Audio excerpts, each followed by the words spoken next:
today on the FLAGSHIP Show on Cinematic Sound Radio.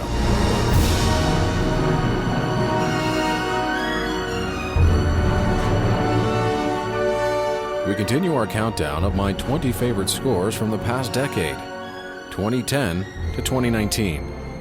On the show today, you'll hear selections 10 through to 6, including music from Panu Aaltio, Mark McKenzie, Abel Korzeniowski, Michael Giacchino, and Hans Zimmer. So pop some popcorn, grab a cold beverage, sit back in your favorite chair, turn down the lights and turn up the volume as Cinematic Sound Radio begins now.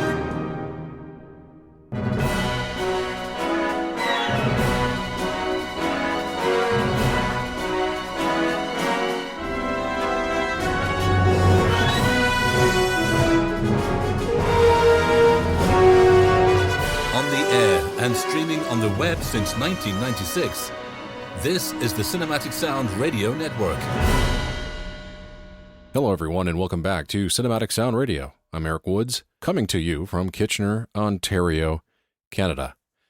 On today's program, we're presenting part 3 of a 4-part series dedicated to my favorite scores of the past 10 years. Today I'll be talking about and playing music from my number 10 through to 6 favorite scores of the past decade. So let's jump right back into it with selection number 10. In at number 10, Interstellar by Hans Zimmer. This film was directed by Christopher Nolan, stars Matthew McConaughey, Anne Hathaway, Jessica Chastain, and Michael Caine. The film features a crew of astronauts who travel through a wormhole in search of a new home for humanity. So we all know the story of Hans Zimmer composing a piece of music for Christopher Nolan before the film began shooting. It's a story that's pretty much part of film music lore, and Zimmer makes sure that we are constantly reminded of it anytime he talks about this score. For those that have no idea what I'm talking about, I won't repeat the entire story here, but in short, Christopher Nolan wrote down an idea on a piece of paper and told Hans Zimmer to write a piece of music to be heard the next day. The piece eventually became the cue Day 1 on the soundtrack, and it's really lovely. And it inspired Christopher Nolan to go on and produce the movie.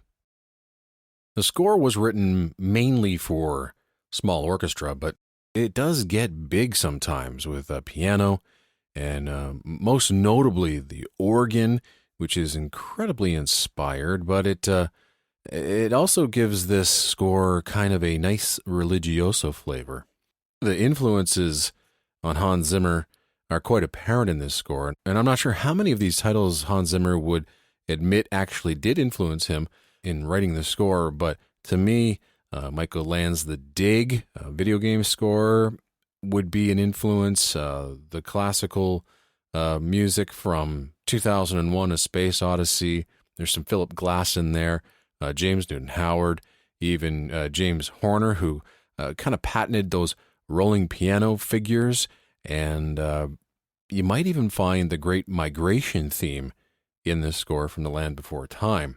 Some want to add Ennio Morricone's name to the list, but similarities end with both composers utilizing organ. Morricone, of course, utilized the organ on Mission to Mars. I mean, you might think that I'm coming down on this score, but really there are a lot of positives in this score. There's a lot of great textures in the music. It's a score that really feels like a lot of love was given when composing.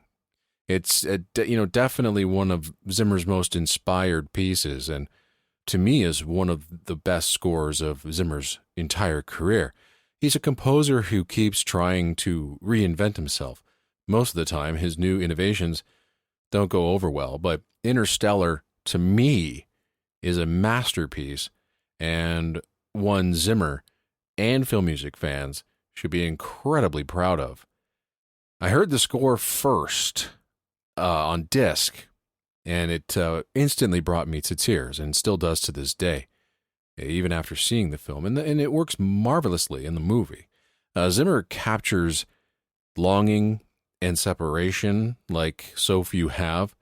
And as a parent, man, the intensity of those feelings between father and child really go up to 11 in this film because of some great direction by Nolan and brilliant music by Hans Zimmer. You know, I'm not a big fan of this movie, but there's a scene where Matthew McConaughey's character has to say goodbye to his daughter and pretty much say goodbye to her forever. And his daughter is asking him to stay. And he pretty much has to rip himself away from her and drives off in his pickup truck with tears in his eyes and his daughter just hating him. And Zimmer unleashes one of the greatest cues he's ever written. It's called Stay on the soundtrack. And even listening to it alone, you can just feel every single emotion that was poured into that cue. And it's absolutely brilliant. The central father-daughter relationship works in this movie, and it basically, the film holds this over you during the entire film, and a huge part of the connection, the staying connected for McConaughey with his daughter is because of Zimmer and being able to capture the emotional core of that type of relationship in his music. Zimmer's dramatic sensibilities always astonish me, so it's no surprise that he managed to find the right sound, the right notes, the right emotion for those key scenes in this film score. So here now, my number 10 favorite score of the past 10 years. This is Interstellar by Hans Zimmer.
In at number 10, music from Interstellar by Hans Zimmer, and the original soundtrack recording is available on Water Tower Music.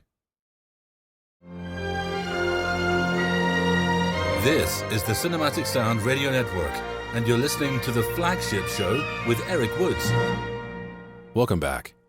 In at number 9 is music from The Greatest Miracle, with original score composed by Mark McKenzie. What I'm going to read for you is word for word from my review of the score back in 2011. Yeah, I'm a little bit lazy, but man, I mean, you should see what I've written for this script alone. So you'll have to forgive me on this one. But I liked what I wrote, so let's repeat it here. So not only is Mark McKenzie, one of the most in-demand orchestrators in Hollywood today, but he is an equally talented composer who, up until 2011, hadn't written a film score since Saving Sarah Kane in 2007. But that all was remedied with his superb work for a Mexican animated film called El Gran Milagro, or, as translated into English, The Greatest Miracle, which hit theaters in October of 2011. However, what was interesting is that, the film was done, I guess it was trying to get some sort of distribution, and Mark McKenzie really couldn't wait, so he actually released the album early. He released it in March of 2011 digitally, and then in September, the CD version came out on BSX Records with a few bonus tracks, and it just absolutely blew everyone away. The film is a 3D animated film. It's a Catholic-themed film directed by Disney writer Bruce Morris. He worked on Pocahontas and Hercules, and tells the story of hope, love, and redemption. Not a great film by any stretch of the imagination, but what Mark McKenzie wrote for the film was incredibly personal. The album opens it up with a glorious flourish, and McKenzie doesn't hold back as he basically knocks you out of your seat with a stunning opening cue called Entering the Cathedral. And you rarely hear, and I can say this a lot, but you rarely do hear music of this sort in modern films these days. It's lush, soulful, spiritual, deeply profound, and track after track after track after track. The highlights in this score never end. The score is just over 40 minutes in length, but every single cue has a very deep meaning and seems, at least to me, that Mark McKenzie took some extra special care with every single note he wrote for this score. McKenzie's heart is most definitely on his sleeve here, and there's nothing better than hearing music from a composer who is truly inspired. And as an added bonus, portions of the score are performed by the acclaimed Libera Boys Choir under the direction of Robert Priesman. And yes, this score also features a full symphony orchestra. There is a reason why Mark McKenzie calls this his personal favorite score out of the 20-some-odd film scores he has written, and this is no doubt one of the finest scores that I heard in the past decade.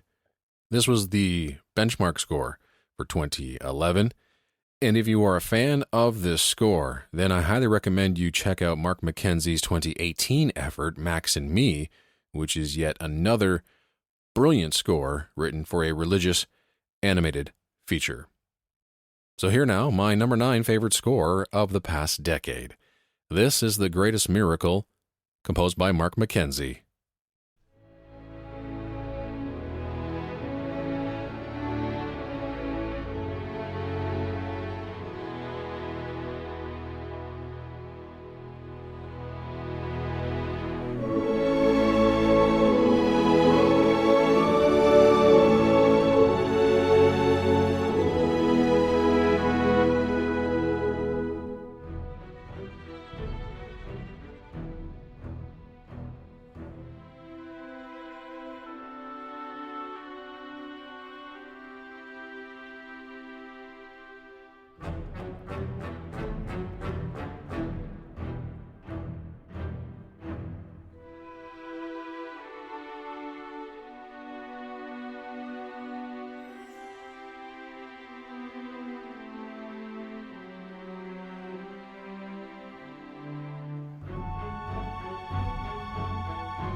glorious music from my number 9 favorite score of the past decade, The Greatest Miracle by Mark McKenzie. And the original soundtrack recording is available on BSX Records. Bringing you the very best music for film, TV, and video games, this is the Cinematic Sound Radio Network. Welcome back. Today we're presenting my 20 favorite scores of the past decade, and on today's show we're presenting scores 10 through to number 6. In at number 8 is Tale of a Lake by Panu Aaltio. Ever since this delightful gem showed up on my desk, or I guess maybe through my email as a promo, it's been on regular rotation. It's my favorite score of 2016 and still remains a personal favorite 4 years later. The score was composed by Finnish composer Panu Aaltio, who is no stranger to documentaries, having scored Metsän Tarina, or Tale of a Forest, which was the winner of the International Film Music Critics Association Award for Best Original Score for a Documentary Feature in 2012. Tale of a Lake would go on to win the IFMCA Award for Best Original Documentary Score at the IFMCAs in 2016. Aaltio's score, which accompanies a nature documentary exploring the wildlife of Finland, features a wonderful spiritual element to the score provided by the gorgeous vocals of Johanna Kyrkälä. Aaltio's mastery of Mickey Mouse music is on full display here, perfectly timing to numerous sync points in the film. His score is essentially the voice of the animals on display in this delightful documentary. Melody is always present, even though there really isn't one key main theme for the film, but it's always lyrical, even though some melodic passages come and go and are never to be heard from again. The tone of the score shifts quite frequently, from angelic and spiritual to comedic and lighthearted to grand and awe-inspiring. The pace is also at times frenetic, featuring fast-paced and colorful scherzos, all written for traditional symphony orchestra. If you haven't seen the film, I highly recommend you do, because it's not bad.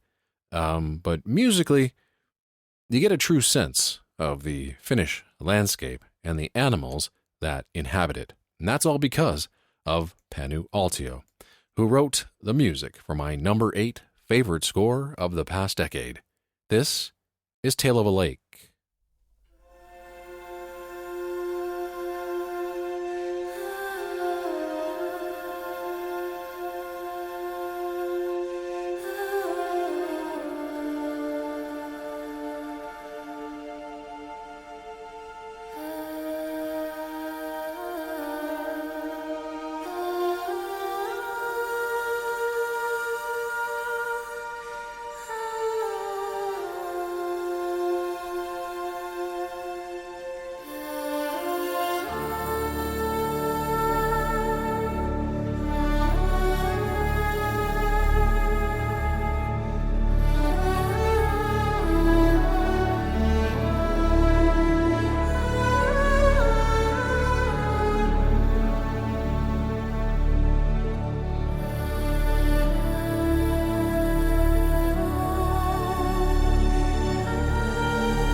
Music from the original motion picture soundtrack to Tale of a Lake, with original score composed by Panu Aaltio that came out in 2016, and it's my number 8 favorite score of the past decade, and the original soundtrack recording is available on Movie Score Media.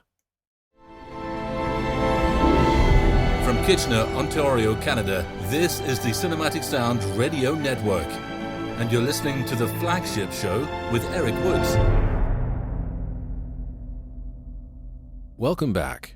In at number 7 is music from a small, bizarre, independent movie that got a lot of press when it came out, called Escape from Tomorrow, featuring an original score composed by Abel Korzeniowski.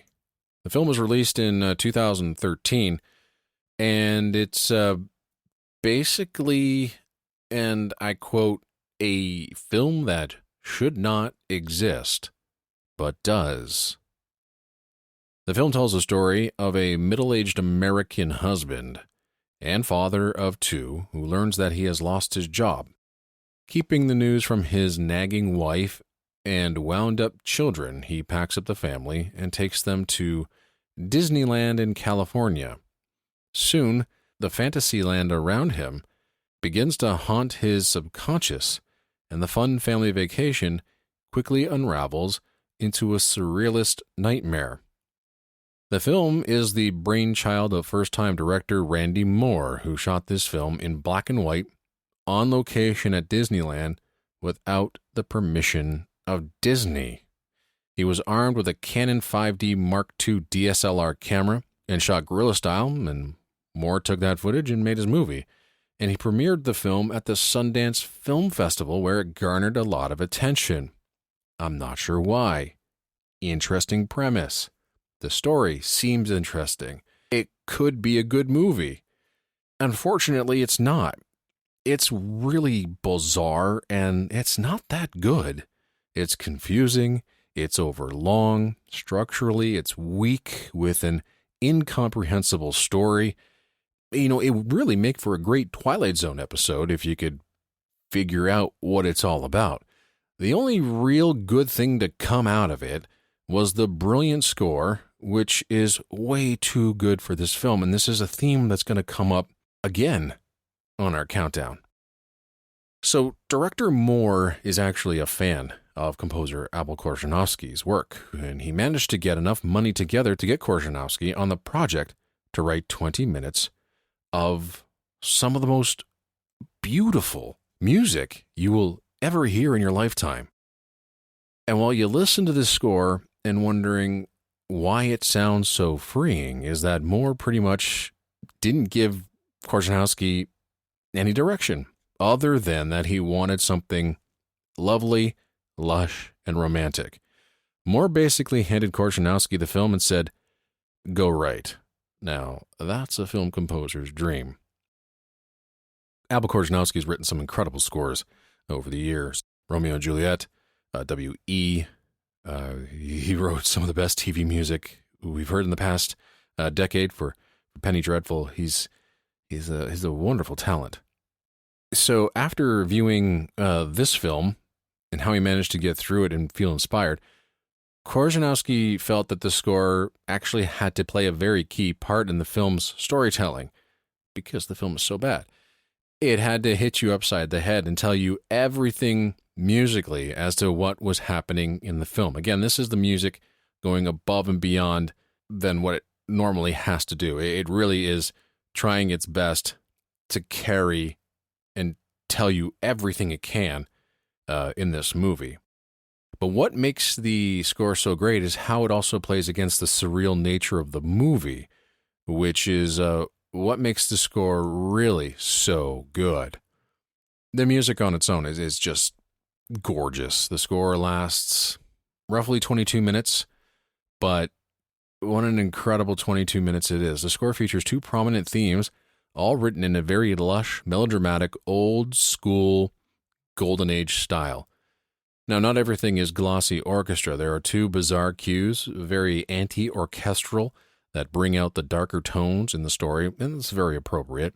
But really, words can't describe the last 3.5 minutes of the score and the track, the grand finale, which is among, in my opinion, one of the greatest cues ever written for film. It's a splendid, uplifting, romantic finale that just tugs at the heartstrings. Now, of course, don't let the running time of the score turn you off. I mean, some people have said that they won't even consider this score on a favorites list because of its length, but I won't punish the score because of its length. I mean, would anybody have anything negative to say about Jerry Goldsmith's Patton just because it's a 30-minute score in a 3.5-hour epic? And of course, the answer is absolutely not.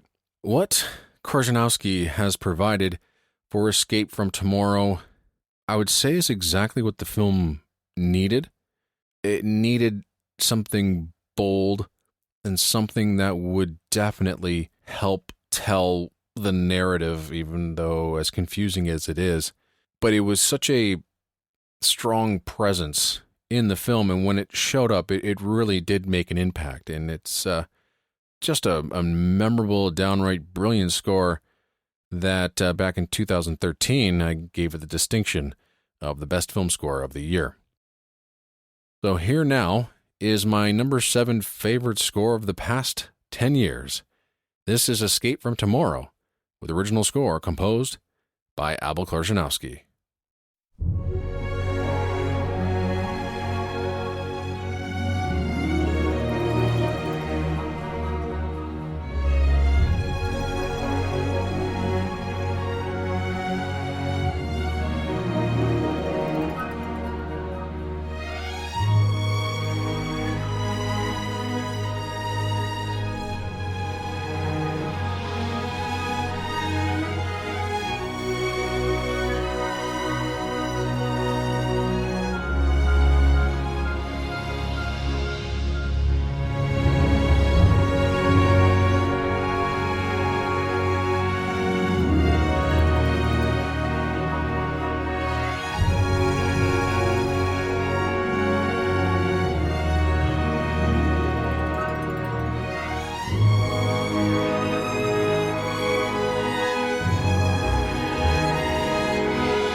music from the original motion picture soundtrack to Escape from Tomorrow.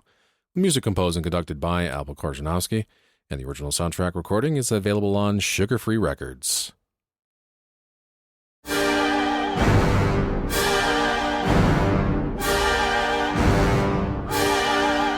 Bringing you the very best music for film, TV, and video games, this is the Cinematic Sound Radio Network.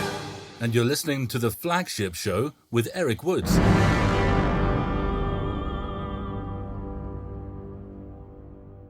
Welcome back. In at number 6, music from Jupiter Ascending, with original score composed by Michael Giacchino. This film was written, directed, and produced by Lana and Andy Wachowski. You might remember that name. They are the directors of The Matrix. The film starred Channing Tatum and Mila Kunis, and the film centered on Jupiter Jones, played by Kunis, a down-on-her-luck maid, and Kane Wise, played by Tatum, an interplanetary warrior who informs Jones that her destiny extends beyond Earth. The film also stars, unfortunately, Sean Bean, Eddie Redmayne in arguably one of the worst performances I have ever seen on film, and Douglas Booth. I mean, the film it's so bad that it's good. It's just ridiculous. The critics gave this one a handy beatdown. You know, it was pleasing to the eyes, but not much else. And this, unfortunately, is another misfire from the Wachowskis, who, since The Matrix, has been on a downward spiral with one disappointing effort after another, including the 2 Matrix sequels and Speed Racer. Now, Cloud Atlas had its moments, and their contribution to V for Vendetta was excellent, but there were hopes that Jupiter Ascending would be the film that would bring them back to that Matrix level of quality that they brought to us in 1999. Well, Jupiter Ascending was a colossal failure, so why not go back to the film that brought you the most success? So currently the Wachowskis are filming The Matrix 4. Michael Giacchino has worked with the Wachowskis before on Speed Racer in 2008, and for Jupiter Ascending, Giacchino was asked by the Wachowskis to write some music before filming. They would then take that music and edit the movie to it. It's not a new concept. John Williams wrote Oliver Stone's JFK without seeing the film. We talked earlier about Christopher Nolan and his collaboration with Hans Zimmer. David Fincher has asked Atticus Ross and Trent Reznor to write music before their films. Mika Levy famously didn't want anything to do with the film Jackie while she wrote that score. So Giacchino eventually wrote 80 minutes of music for the Wachowskis to use while cutting their film. So once the film was cut, Giacchino then, of course, like any good composer, revisited his music, rewrote certain key passages to match the cut of the film, and wrote some new material as well. The score features incredible, memorable themes for each major character, vibrant and exciting orchestrations, ferocious action material, some of the best action music you'll hear from Giacchino or that was written in the past 10 years, spine-tingly drama, all brilliantly captured by recording engineer Joel Iwataki.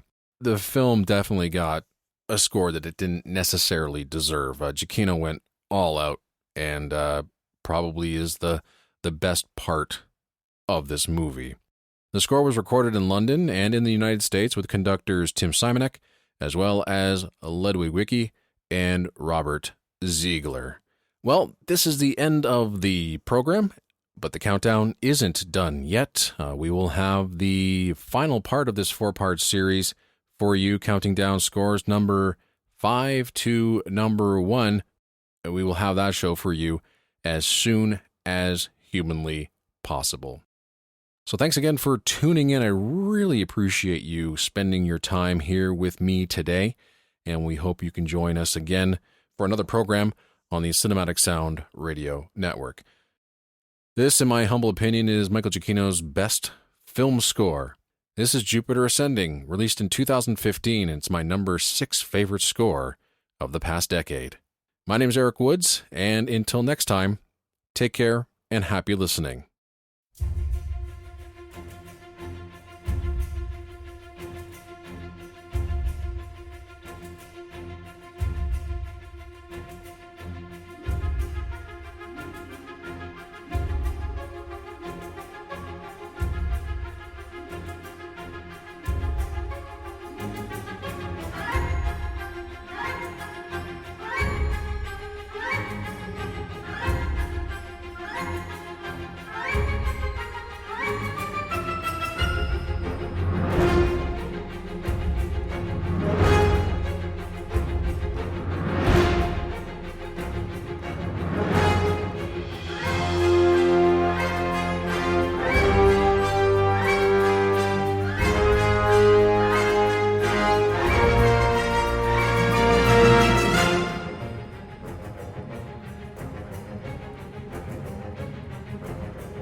Thank you for listening to Cinematic Sound Radio. I want to thank Tim Burden for providing his voice for all the bumpers and stingers you hear throughout the program, and David Coscina for providing Cinematic Sound Radio's theme music. If you have any questions, comments, or concerns, please email us at cinematicsound@yahoo.com. You can find us on social media at CinSound Radio on Twitter and Cinematic Sound on Facebook. And if you listen to us on Apple Podcasts, please take a moment right now to rate and review the show. It really helps us rise through the ranks and helps potential new listeners find the show. And don't forget to check out Cinematic Sound Radio at cinematicsound.net.